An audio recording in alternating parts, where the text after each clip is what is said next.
আসসালামু আলাইকুম, সবাই কেমন আছেন? আশা করি আলহামদুলিল্লাহ ভালোই আছেন। আল্লাহর অশেষ রহমতে আমিও ভালো আছি। আর রোজা আসার পর থেকে গাড়ির ভাড়া কম হয়, কিছুই ভালো লাগে না, ঘরে বসে থাকাও একটা বিরক্তকর। তাই চিন্তা করলাম কোথাও থেকে একটু ঘুরে আসি, তাহলে মনটা একটু পাতলা এবং কি ভালো লাগবে। পরে আবার চিন্তা করলাম যে একা একা যাইলে ভালো লাগবে না, একটা মানুষ লইয়া লই। ইত্যা কই কল দিয়ে লাইলাম একটা ছোট ভাইয়ের জিঙ্গিলাম, কই আসো? ছোট ভাই কইতাছে বাইক। আমি আবার কইলাম যে বাইক বইয়া থেকে লাভ না, আয়ো ঘুরাই। পরে ফাত কইরা আয়া বললো ছোট ভাই আবার কইতেছে ভাই কোম্পানি কিন্তু যাইয়াম বালা কথা, কিন্তু আমার একটু মার্কেটে কাজ আছে, আগে মার্কেটও যাইয়াম। পরে আবার গাড়িতে নেমার সাথে সাথে আয়া বললাম মার্কেটও আয়া দেখতাছি মাশাআল্লাহ এতরাই তো মানুষের অভাব নাই। পরে আবার কইতাছে ও ছোট ভাই যে তুমি কিতা কিনবা, কোন দোকানে যাইবা? পরে কইতেছে ভাই এই মার্কেটও না, আমার কাজ হইলে গিয়ে জুতার মার্কেট, কারণ আমি একদম জুতা কিনাম। আমি আবার কইতাছি তইলে খারাই থেকে না আয়া পড়ো চালু চালু, কারণ হইলো খারাই থাকলে লাভ হইতো না, যে কাজে আইছি এই কাজও করতে হইব। ইত্যা কই শুরু করে দিলাম আডা। আমি আবার কইতাছি জুতার মার্কেট কোন দিকে? সে আমি কইতাছে সুজা আরতে তাহেন। ছোট ভাই আবার কইতাছে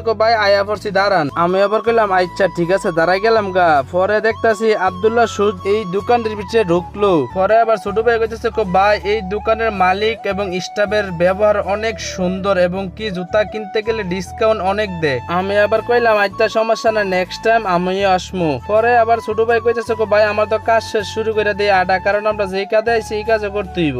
আবার দেখতাছি একবারে ডাকতেছে আয়ন ভাই আয়ন, আমার দ্বারা ওয়াটারপ্রুফ প্লাজো আছে। পরে আবার কইলাম আও আমরা ওয়াটারপ্রুফ প্লাজো নিতাম আইছি না। পরে আবার কথা কইতে কইতে আয়া বললাম রেস্টুরেন্টে, কারণ আইসি আমরা এই খাইতাম, মূলত কথা হইলো এটা। পরে আবার ছোট ভাই কইতে ভাই বাংলা রেস্টুরেন্টের খাবার অনেক টেস্ট। আমি কইলাম আয়ো বিচ্ছে ডুইকা দেখি কিতা কিতা করতেছে হেরা। বিচ্ছে ডুইকা দেখি তো মা গো মুরগার মাংস কাইটটা তেলটা বাইট জ্বালাইছে। পরে আবার কইতাছে আও মাসালার লগে রুডি কই ফুলা কইতাছে ভাই হেন্দা যান।